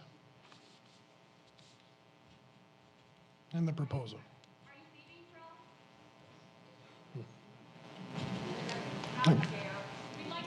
Questions concerning this, please? That does concern me. It really does, because it looks like he's trying to bail on a situation that he helped create.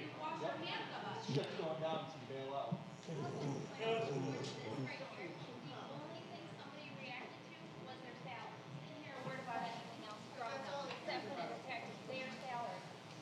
All right, I'm Peter Brackett, if you want to write it down. My kid's going to go to 7 different schools if this thing goes through. 7. ADHD, both my girls got it. Unacceptable. Second, from everything I found online on your website, 9 of these top positions for the school administration make $1.2 million before taxes. That is ridiculous. I found schools in the suburbs that make $96K as a superintendent. That is ridiculous. Don't give me the eyebrows. I found it. Okay. It's public knowledge. And you commented on Facebook, Title 19, and correct me if I'm wrong, that's about... No, Title 9. Title 9, sorry. Title 9. Equal access to coaching and funding and this and that. And services. Which is why you got the softball diamond, correct? Correct. Why is this now an issue when they've been playing at HCC since I went to school here? Because they've been doing it wrong the whole time. That's not, okay, so why is it if just... they do it wrong the whole time, then it's okay? No, why is it just a problem now, when it could have been taken care of before this deficit even happened? Not to mention, I took welding just like Andrea did in 2010, over at the bus barn. Nothing wrong with that building. So why was this added on? Now I find out you guys have a clinic for the teachers in this addition. Who pays for the doctors or whatever's in there to see all these people? Is that provided by the government? Is that provided by the school board? Who pays for this stuff? So why was that needed? There was nothing wrong with teachers going to prompt care to see their doctor. It's a way to try to lower costs, actually. How is that lowering costs when you're paying doctors now to be in the building? I don't understand some of the decision-making you guys do, and the people that were voted in by us, the taxpayers, are allowing this to happen, giving people raises when you're in a deficit. You said you knew in 2020 that there was going to be a deficit, and yet you went and got a quote in April of 2020 to put that softball diamond in. You got your building addition. None of this was necessary, knowing that you had this deficit coming. This is ridiculous, it's malpractice, it's misuse of funds. And you have a lot of angry people here, and a lot of you might just be your face, but you look like you don't want to be here right now. And this is a joke. And then you want to get mad at us because we speak up. This is absolutely unacceptable. And like I said before, if you think that enrollment is going to go up if you go through with scenario 7, you are sadly mistaken. Because I know countless people that are already talking about leaving this district because of the crap you guys are putting on the table right now. And I know countless people that were going to come to this district, and now they don't want to. They would rather stay at Rockford. At Rockford, of all places. Thank you. This is ridiculous.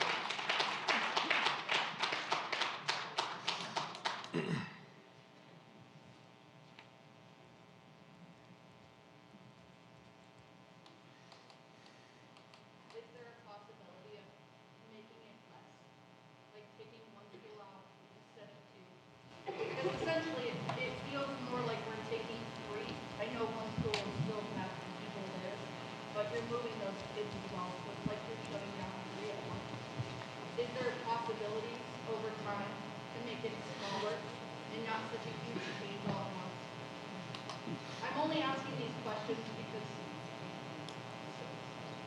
personally I feel like The board, this is the easiest way to answer that one. So the administration came out with a scenario, and they presented it to the public. Now, the board's hearing that scenario, and we're also hearing from you guys. Now, when it comes to an eventual meeting where we would bring this forward, at any time we could take the scenario, we could take part of the scenario, or say no to the scenario at all. We could also say, after hearing from everybody, we would like to go in a different direction. But at this time, we have the scenario that's put in front of you. Okay. Hi, my name is Zachary Chapman. Just make sure everybody can hear you. Thank you. Hi, my name is Zachary Chadwick. I'm a parent of 3 kids in the district. Is there any way for the board to postpone the vote as the community gets to really understand all the changes that are being made? What would that take for the board to have to postpone the vote so that it's not in 2 weeks? I know, so. What about petitions? Actually, we'll go through these, and then we can postpone the vote, or we can have the vote. But we could do that at the next meeting, or we can do it at a following. There is no subsequent requirement after these 3 meetings to actually bring this up for a vote. But we had to, once it became presented, these 3 meetings had to happen. Because I think one of the major concerns from what I'm hearing tonight is we're having the meetings the next couple of days and then the vote is on the 15th. I don't know if there's enough time, because we all have jobs outside of this, for us to really be able to go through and understand all the changes or all the reasons between these 3 meetings and the 15th, so that everybody in the public has a good understanding of why everything's changing or going Has the on. agenda been made for the 15th? Was that? No. No, so it's not on the agenda yet for the 15th, for the vote. It's on the website. Is it? Yep. Okay, but the agenda hasn't come out for it because we had to have these 3 meetings. So I guess as a member of the public, I guess I would just ask the board just to consider postponing this vote until the public can continue to have their voices heard. Thank you. Thank you.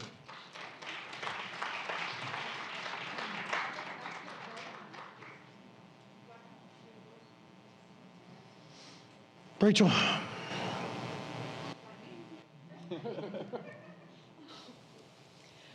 My name is Rachel Thompson, and going off of what he said in postponing the vote, I get where he's coming from, but at the same time, that leaves me with concern, because if in our family we do need to make changes with the district, if this does go through, I would like to know as soon as possible to have time to make those decisions for my children.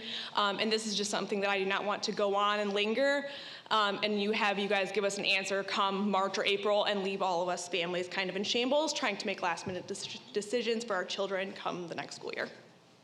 Thank you.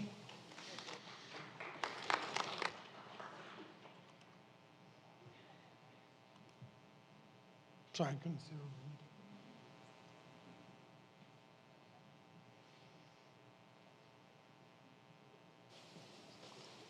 Hello, thank you for letting me speak. My name is Raven Hazakwa, and both of my younger siblings, ages 7 and 13, attend the Harlem School District. My sister is in the middle school, and my younger brother is at Windsor. This is a very controversial take on what to do scenario, to say the least, because from what we have heard tonight, none of the parents are happy about this. A lot of the educators aren't happy about this, and I certainly am not, because I have had to move houses year after year after year for the past couple days due to landlords kicking us out or financial issues. It is an absolute nightmare having to just pick up everything and go to an entirely different location with different people, different neighbors, different surroundings in general. You would be doing the same thing to hundreds of children just because this wouldn't save you money in the long run. You would have to edit schools for accessibility reasons. And on top of that, you wouldn't gain really anything from this. If enrollment somehow does go up, which I don't think it will, judging by the way all of these people are responding to this, not much is gained. Truly, not much is gained for the school system in this scenario. If anything, you guys make even more money than the hundreds of thousands that have been brought up. Which realistically, I don't think most people in this crowd make that much money in a year. Sure giving up it away to them, though. Yeah, so it's quite ridiculous. That is all that I would like to say. Thank you for your time. Thank you.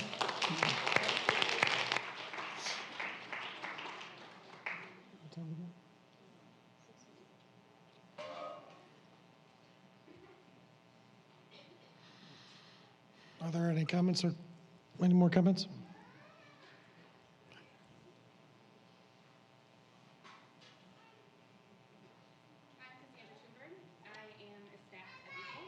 I'm also a mom of many in this school district.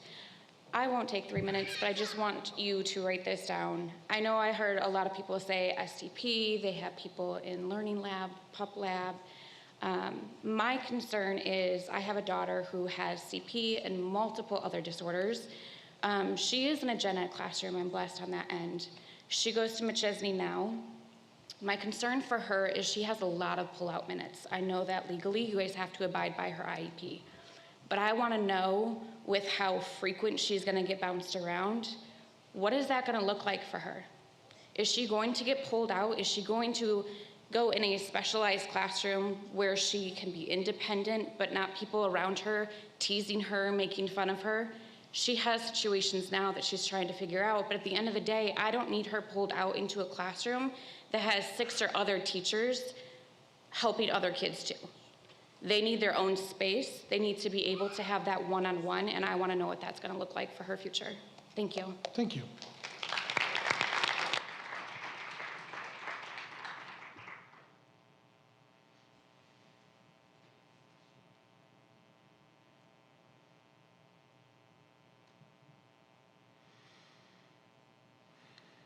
Are there any more questions or comments?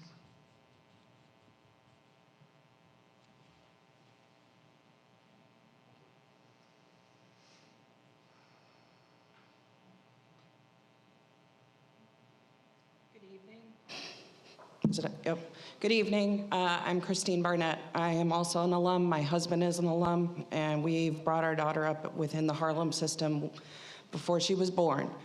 She was going to be a husky pup. We were always proud to start her with that. Started with early childhood, right in COVID, as many of these parents I know had kids who went through COVID. We all know the after effects of COVID. Kids were not learning at the same pace. Remote learning was hard, right? The sociological impact of that, right?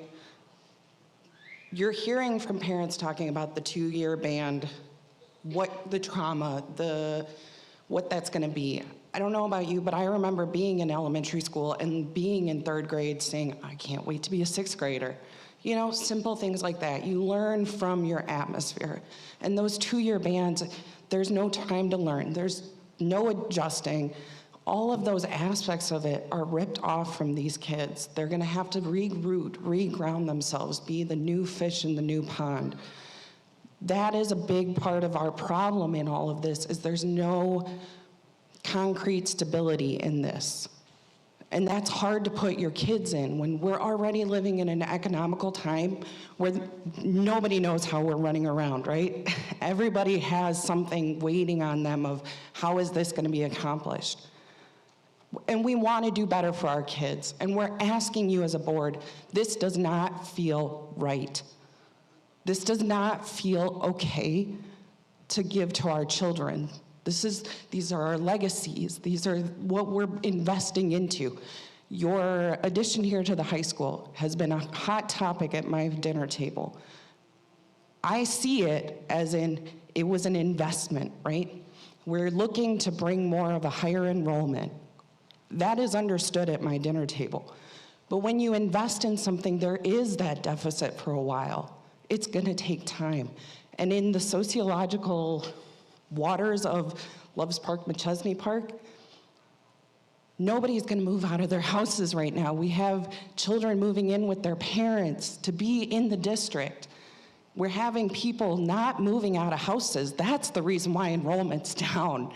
They can't afford to purchase a house. But they wanna be somewhere where they know they're comfortable. And a lot of us alum, we've been through it. I remember being at 16 at a board meeting saying, don't change start times, because that's not how the real world is. At the real world, you start 7 o'clock, 8 o'clock, whatever it is, every day, not every other year. And I understand school bus drivers were hard to come by, but it's been such an influx the past 5 years. Please just think about that for us. Thank you. Thank you. Hey, Mike. Can I make a comment? Yes, you- My name's Tim. I'm a father of 4 in the district. I am not an alum. My wife is not an alum of Harlem. We decided to move into the district because we enjoyed hearing about what Harlem meant, what Harlem means to the community. We've heard a lot of social-emotional feedback from the crowd tonight. My brain is more analytical, and I'm not getting data points that I'm not seeing. With many manufacturers moving into this community, where's the tax revenue coming in from all of those manufacturers that the school district should get?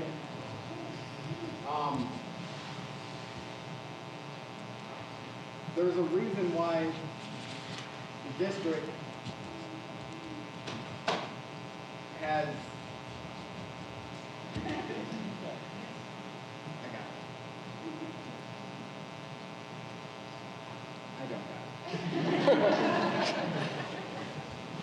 Sorry, it's been a long day. Being a father of 4 in the district, we've had it easier, or I've made it to where my wife didn't have to work, so that she could take care of the kids and get them to school while I buried that burden of going to work every day. Now having different start times, proposed start times, I start at 2 in the morning. And having her get the kids to multiple different schools, depending on their start times, I have the flexibility of being able to leave to pick up my daughter from Parker Center, to take her to daycare, go back to work, go home and pick her back up. A lot of people in the working class don't have that flexibility. And I've seen a lot of people where I work in the community get fired because they've had to take sick time away that employers aren't this forgiving. What can you guys propose to us to help the community for these start times?